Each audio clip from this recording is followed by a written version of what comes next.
చేస్తారు. దాన్ని తీసుకోవడం వల్ల వచ్చే నష్టాలేంటి? మీరు రేట్ చేసాక ఎన్ని చాక్లెట్స్ దొరికాయి? వీటితో పాటు ఇటీవల తెలంగాణ రాష్ట్రంలో విపరీతంగా రైళ్లు చేస్తున్నారు మీరు. గంజాయి ఎక్కడ అమ్ముతున్నారో తెలుస్తుంది. ఎక్కడో ఒరిస్సాలో ప్రారంభమై మహారాష్ట్ర వెళ్తుంటే మధ్యలో మీరు తెలంగాణలో అడ్డుకుంటున్నారు మీరు. ఆ ఇన్పుట్స్ ఎలాగొస్తున్నాయి? పర్టికులర్‌గా సికింద్రాబాద్ అంటే మన తెలంగాణ రాష్ట్రం ప్రారంభమైన దగ్గర నుంచి తెలంగాణ ఎండైన వరకు ప్రాంతంలో ఎక్కువ జరుగుతున్నాయి కాబట్టి, ఎక్కువగా ఈ ట్రాన్స్‌పోర్ట్ కారిడార్‌ని బ్రేక్ చేయడానికి గవర్నమెంట్ ఎలాంటి సపోర్ట్ చేస్తుంది? ప్రభుత్వం లక్ష్యానికి దగ్గర అవ్వడానికి మీ ఏజెన్సీ ఎలా పనిచేస్తున్నాయి? ఫస్ట్ మనం బేగం బజార్ డ్రింక్ నుంచి వెనక్కెళ్దాం. బేగం బజార్‌లో జనరల్‌గా హోలీ సందర్భంగా, శివరాత్రి సందర్భంగా ఇలాంటి కొన్ని ఫెస్టివల్ సందర్భంగా అక్కడ పబ్లిక్ భాంగ్ అనే ఒక లిక్విడ్‌ని తీసుకునే అలవాటు ఉంది. అది హిస్టారికల్‌గా ఎప్పటినుంచో అది వస్తుంది. యాక్చువల్‌గా భాంగ్ తయారీ దేంతో చేస్తారు? భాంగ్ అంటే ఏంటి? అది చట్టవిరుద్ధమా? చట్టబద్ధమా? అనేది మనం పరిశీలిస్తే యాక్చువల్‌గా భాంగ్ చట్టవిరుద్ధం కాదు. భాంగ్ అనేది చట్టవిరుద్ధం కాదు. బంగ్ ఎలా తయారవుతుందండి? బంగ్ తయారయ్యే విధానము మన దగ్గర బంగ్ తయారయ్యే అవకాశం లేదు. ఫస్ట్ ఆఫ్ ఆల్ ఇక్కడున్న పరిస్థితులు బంగ్ తయారయ్యే అవకాశం లేదు. ఎందుకు లేదు అంటున్నానంటే, బంగ్ గంజాయి ఆకులతో చేస్తారు. గంజాయి సంబంధించిన కెనాబిస్ ట్రీ యొక్క మేల్ కెనాబిస్ ఇండికా లీవ్స్ తోటి చేస్తారు. చట్ట ప్రకారము leaves, possession of leaves, usage of leaves అనేది అఫెన్స్ కాదు. ఎప్పుడైతే అది మొగ్గతోటి fruits and tops and buds తోటి ఉన్న ఆ స్థాయికి వచ్చిన గంజాయి మాత్రమే అది అఫెన్స్ కింద ఎన్డీపీఎస్ యాక్ట్ కింద ట్రీట్ చేయబడుతుంది. ఆకులు అఫెన్స్ కాదు. కానీ కల్టివేషన్ లేకుండా ఆకులు ఎట్లా వస్తాయి? రావు. గంజాయి కల్టివేషన్ లేకుండా ఆకులు, ఇక్కడ కల్టివేషన్ అనేది లేదు. కల్టివేట్ చేస్తేనే కదా ఈ ఆకులు వచ్చేది. కాబట్టి ఇక్కడ ఆకులతోటి బంగ్ తయారు చేయడం అనేది అసాధ్యమైన వ్యవహారం. అయితే ఇప్పుడు ఈ ఎన్ఫోర్స్మెంట్ ఏజెన్సీస్ గంజాయి కల్టివేషన్ పైన, పొసెషన్, ట్రాన్స్పోర్ట్ పైన నిఘా పెరగటము, దాని యూసేజీ పైన తెలంగాణలో గవర్నమెంట్లు చట్ట ప్రకారం కఠిన చర్యలు తీసుకోవడం మూలంగా గంజాయి సాగు అనే ప్రశ్న అసలు తలెత్తదు. ఈ ట్రాన్స్పోర్టేషన్ కన్జంప్షన్ కూడా చాలా వరకు అదుపులో ఉందని చెప్పవచ్చు.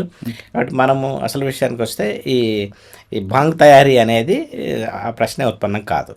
బాంగ్ పేరుతోటి బాంగ్ తాగే అలవాటు, ఆ ద్రవం పర్టికులర్ అకేషన్స్లో తాగే అలవాటు ఏదైతే ఉందో దాని కంటిన్యూషన్గా బాంగ్ పేరుతోటి రకరకాల డ్రింక్స్ ఆ పర్టికులర్ ప్రాంతాల్లో అమ్మటం అనేది జరుగుతూ వస్తుంది. సార్, నార్త్ ఇండియన్లతో పాటు మన దగ్గర కూడా కొంతమంది నార్త్ ఇండియన్స్ ఉన్న దగ్గర పర్టికులర్ హోలీ నాడు ఎక్కువ తాగుతారు. అదే ఎస్, కరెక్ట్. హోలీ, శివరాత్రి ఇలాంటి సందర్భం రాత్రంతా జాగారం చేసే దానికోసం హోలీ రోజు, ఇంకా కొన్ని ఫెస్టివల్స్లో కూడా, అంటే జనరల్గా దాంట్లో గంజాయి ఉంది అంటే గంజాయి ఇచ్చే హెల్యూజినేషన్స్ కానీ, ఆ హిఫోరియా కానివ్వండి, ఆ ఏదైనా హైనెస్ ఏదైతుందో అది ఎంజాయ్ చేయడం కోసం, ఆ మ్యూజిక్ ఎంజాయ్ చేయడం కోసం. అది ఎలా తయారు చేస్తారండి? పాలలో వేస్తారా? అయితే ఇప్పుడు ఈ తండాయి విషయానికి వచ్చిన ఈ బాంగ్, ఇక్కడ బాంగ్ పేరుతోటి అమ్ముతున్న ద్రవాలు ఏవైతే ఉన్నాయో, నార్మల్గా ఈ కాచి చల్లార్చిన పాలల్లో, ఆ పాలల్లో డ్రై ఫ్రూట్స్కి సంబంధించిన ఆ పౌడర్ని వేసి, కొంతమంది బాదం మిక్స్ చేస్తారు, లేకపోతే మరికొన్ని డ్రై నట్స్ని కూడా పౌడర్ చేసి అది వేస్తూ, అదేవిధంగా దాంట్లో రోజ్ పెటల్స్ కూడా వేస్తూ, షుగరు, తర్వాత ఐస్ కూడా వేసి చల్లగా అందించడం అనేది దీని యొక్క ఉద్దేశము. ఇది ఎట్లా, దాంట్లో షుగర్ ఉంటుంది కాబట్టి ఎనర్జీకి పనికొస్తుంది, వాళ్ళు ఎక్కువసేపు నృత్యం చేయడానికి కానీ దాని అంతవరకు పనికొస్తుంది. అయితే ఈ బంగ్ పేరుతోటి ఏదైతే ఈ ద్రవంలో కలపడానికి ఇతను చేసిన ప్రయత్నం ఏదైతే ఉందో, ఇప్పుడు గంజాయితో తయారు చేసిన చాక్లెట్స్, ఆ చాక్లెట్స్ను ముందు మేము కొనుక్కొని దాన్ని టెస్ట్ చేసి గంజాయి పాజిటివ్ వచ్చిన తర్వాతనే అటెంప్ట్ చేసాం అనమాట. ఇతను ఏం చేస్తున్నాడు, ఈ తండాయి అయితే 50 రూపీస్, ఒక చిన్న గోళీని ఆ చాక్లెట్లో ఉన్న పైన ర్యాపర్ని చింపేసి కొన్ని గోళీలు పక్కన పెట్టుకున్నాడు. అలా చాక్లెట్ పైన కవర్లని చింపేసి పక్కన పడేసి ఉన్నాయి. అదైతే లోపల ఉన్న మెటీరియల్ అయితే దాన్ని పక్కన పెట్టుకున్నాడు. మసాలా హోనా అనే ఆ మసాలా కావాలా అన్నట్టు ఆ వచ్చిన వాళ్ళు కూడా కొంతమంది దీనికి మన నార్మల్ తండాయి కోసం గురించి కాకుండా దాంట్లో కలిపి మత్తు కోసమే వస్తున్న సిగ్నల్స్ స్పష్టంగా, అంటే కోల్డ్లో మసాలా అంటాడు, మసాలా అంటే వాడు పక్క నుంచి తీసి ఒకటి అద్దేసి ఇట్లా స్పూన్ పెట్టి కొంచెంసేపు ఇట్లా తిప్పితే అది దాంట్లో కరిగిపోతూ ఉంది. దాన్ని వాళ్ళు ఆ డ్రింక్ని ఎంజాయ్ చేస్తున్నారు. దానికి 150 రూపీస్ ఛార్జ్ చేస్తున్నాడు. సార్, సాధారణంగా బంగ్ తాగిన తర్వాతే ఎక్కువగా మాట్లాడడం, నవ్వడం చేస్తుంటారు కదా, దానికి మన గాంజా కూడా తోడైతే ఇంకా డేంజర్ అవుతుంది కదా. బంగ్, పాలు, దాంట్లో కొంతమంది గసగసాలు కలుపుతారు, కొంతమంది ఈ సోంపు పౌడర్ కలుపుతారు, డ్రై నట్స్ కలుపుతారు. దాంతోపాటుగా ఈ కెనాబిస్ ట్రీకి సంబంధించిన ఆకుల పేస్ట్ ఏదైతే ఉందో అది కలుపుతారు నార్మల్ భాగంలో. ఇప్పుడు మనము ఇంతకుముందు అనుకున్నట్టుగా గంజాయి ఆకులు దొరికే ప్రశ్న లేదు. ఇప్పుడు వీళ్ళు ఏం చేస్తున్నారు, ఆ గంజాయిని ఉడకబెట్టి, మామూలు ఎండు గంజాయి ఏదైతే అమ్మడానికి ఇప్పుడు ఉందో దాన్ని ఉడకబెట్టి దాన్ని మళ్ళీ పేస్ట్ లాగా చేసి, గ్రైండర్లో పేస్ట్ లాగా చేసి, ఆ పేస్ట్ ముద్దలు ఏదైతే చిన్న చిన్న ముద్దలు ఉన్నాయో వాటిని చిన్న చిన్న ఉండలుగా 5 గ్రామ్స్ ఉండలుగా చేసి వాటిని బంగ్ గోళీల పేరుతో అమ్ముతున్నారు. ఇక్కడ అమ్ముతున్నాయన్నీ గంజాయి గోళీలే. బంగ్ గోళీ అనే ప్రశ్న రాదు. బంగ్ అంటే ఓన్లీ ఆకులతో మాత్రమే, దాంట్లో ఎట్టి పరిస్థితుల్లో THC ఉండదు. టెట్రాహైడ్రోకెనాబినాల్ ఏదైతే మన గంజాయిలో ఈ మత్తునిచ్చే, ఈ హైనెస్నిచ్చే కెమికల్ కాంపౌండ్ ఏదైతే ఉందో THC, అది ఆకుల్లో ఉండదు. అది అందుకే అది నిషేధం కాదు. ఆకుల్ని కలిగి ఉండటం కానీ ఆకుల్ని సేవించడం కానీ నేరం కాదు అనే. సార్ మీరు చెప్పిన ఇందాక బంగ్ కన్నా ముందు కొన్ని ప్రాంతాలు దాన్ని నల్ల మందు అంటారు. అది పిల్లలు, చిన్నపిల్లలు కూడా పడుకోకుండా ఏడుస్తే వాళ్ళకు కూడా పెడుతుంటారు కదా. నల్లమందు గంజా బంగ్ వేరే వేరే కంప్లీట్ దానికి దీనికి సంబంధం. నల్లమందు అనేది ఇప్పుడు గసగసాల చెట్టు ఏదైతే ఉందో దాని యొక్క కాయ నుంచి, ఆ కాయని ఇట్లా ఇన్సెక్షన్ ఇట్లా ఘాట్లు పెట్టడం ద్వారా దాని నుంచి వచ్చే ద్రవం ఏదైతే ఉందో అది నల్లమందు లేదా ఓపియం లేదా నల్లమందు. అది కూడా అఫెన్సే. నల్లమందు సేవించడం అఫెన్స్. అది పెయిన్ కిల్లర్. ముఖ్యంగా దాంట్లో మార్ఫినేట్స్ ఉంటాయి. ఇప్పుడు మనకి మార్ఫిన్ ఇవి సంబంధించిన మెడికల్గా ఆపరేషన్ సర్జరీస్ అది చేసినప్పుడు పెయిన్ కిల్లర్స్గా వాడే ఇంజెక్షన్స్ కానీ ట్యాబ్లెట్స్ కానీ వాటిల్లో ఉండేది ఒపియాయిడ్స్ అంటారు వాటిని. చెట్టు ఏదైతే మన గసగసాలు ఇచ్చే పంట ఏదైతే ఉందో ఆ కాయల నుంచి తీసిన ద్రవం ఏదైతే ఉందో అది నల్లమందుగా మనం తోటి ఉపయోగిస్తాము. అదే ఓపియం. అది సరే, అది పెయిన్ కిల్లర్ మీరు అంటున్నారు. Pain killer. కానీ కొంతమంది పిల్లలు పడుకోపోతే పెట్టడం, లేదా మనం చూస్తున్న రోడ్డు మీద కొంతమంది పిల్లలు టాయ్స్ అమ్ముతుంటారు, వాళ్ళకి చేస్తుంటారు. అయితే ఇది మన దగ్గర ఒక 50 సంవత్సరాల క్రితం 60 సంవత్సరాల క్రితం ఇంకా పూర్వకాలంలో ఈ మెడిసిన్ ఇంతగా అభివృద్ధి చెందిన టైంలో అదే మార్ఫిన్ గోళీలని, ఓపియం గోళీని లేదా నల్లమందుని పెయిన్ కిల్లర్గా నోట్లో వేసుకోవడం కోసం, అది పిల్లలకి నిద్రపోయే దానికోసం ఉపయోగించిన మాట వాస్తవం. అయితే సైన్స్ డెవలప్ అయిన తర్వాత ఆ రా ఓపియంని మార్ఫిన్ ఇంజెక్షన్స్గా చేస్తున్నారు, మార్ఫిన్ ట్యాబ్లెట్స్గా చేస్తున్నారు, కొడైన్ సిరప్లుగా తయారు చేస్తున్నారు. టోటల్గా అది పెయిన్ కిల్లర్గా రకరకాల ప్రాసెస్ చేసిన తర్వాత మందుల్లోకి ఉపయోగిస్తున్నారు. సరే, పెయిన్ కిల్లర్గా వాడడం తప్పేం కాదు, కానీ పిల్లలకు కూడా పెడుతున్నారు కదా, వాళ్ళ దానివల్ల జరిగే నష్టం ఎక్కువ ఉంటుంది కదా.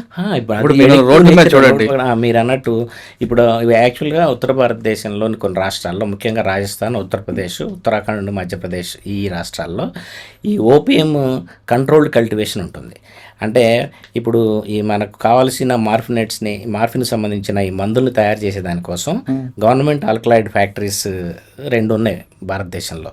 ఉత్తరప్రదేశ్లో ఘాజీపూర్ ఒకటి, నీముచ్ అని 2 ప్రాంతాల్లో 2 ఫ్యాక్టరీస్ ఉన్నాయి. ఇక్కడ ఈ ఫ్యాక్టరీస్ యొక్క పని ఏంటంటే, నేను చెప్పిన ఇంతకుముందు ఆ 3-4 రాష్ట్రాల్లో పండించిన ఓపియం పంట నుంచి ఓపియంని సేకరించి దాన్ని ఇక్కడ ప్రాసెస్ చేసి డిఫరెంట్ కెమికల్స్ని తయారు చేసి మెడిసిన్స్గా తయారు చేసి దానికి సంబంధించిన ఆల్కలాయిడ్స్ని ఇండియాలో ఉపయోగించడానికి, బయట దేశాలని ఎక్స్పోర్ట్ చేయడానికి కూడా దాన్ని వినియోగిస్తున్నారు.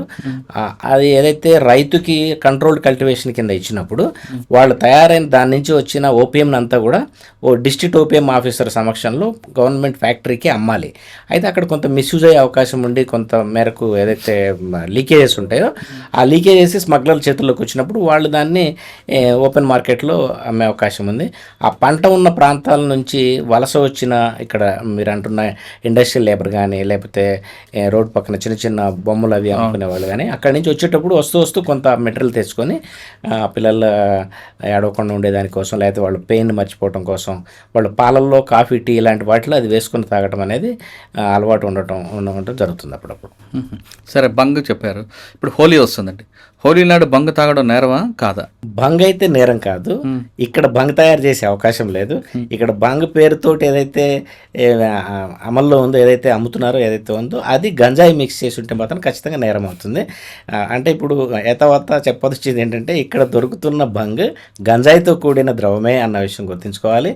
వాళ్ళైతే గంజాయి చాక్లెట్ అన్న కలుపుతున్నారు, లేదా ఎండు గంజాయిని ఉడకబెట్టి దాన్ని గ్రైండ్ చేసి ముద్దలుగా తయారు చేసి చిన్న చిన్న గోళీలాగా అమ్ముతున్నారు. అది నేరం. అది అమ్మితే ఎలాంటి శిక్షలు పడతాయి? తీసుకుంటే ఏం చేస్తుంటారు మీరు? కన్జంప్షన్ ఇలాంటి డ్రగ్స్ సంబంధించిన సేవించడం, కన్జ్యూమ్ చేయటం అనేది కూడా నేరమే. అది దానికి 6 నెలల నుంచి 1 సంవత్సరం వరకు జైలు శిక్ష ఉంది. 27 ఆఫ్ NDPS యాక్ట్ దానికి వర్తిస్తుంది.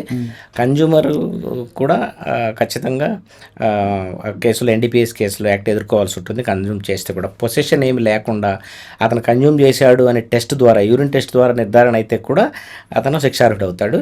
ఇక పొసెషన్, సేల్స్, ట్రాన్స్పోర్టేషన్, అమ్మటము, నిలవబెట్టడము, ట్రాన్స్పోర్ట్ చేయటం ఇలాంటి వాటికైతే 10 సంవత్సరాల వరకు జైలు శిక్ష ఉంటుంది. ఇంటర్మీడియట్ క్వాంటిటీ అయితే, కమర్షియల్ క్వాంటిటీ అయితే 20 సంవత్సరాల వరకు జైలు శిక్ష పడే అవకాశం ఉంది. NDPS సంబంధించిన ఏ డ్రగ్లైనా క్వాంటిటీస్ని డిఫైన్ చేయబడ్డాయి.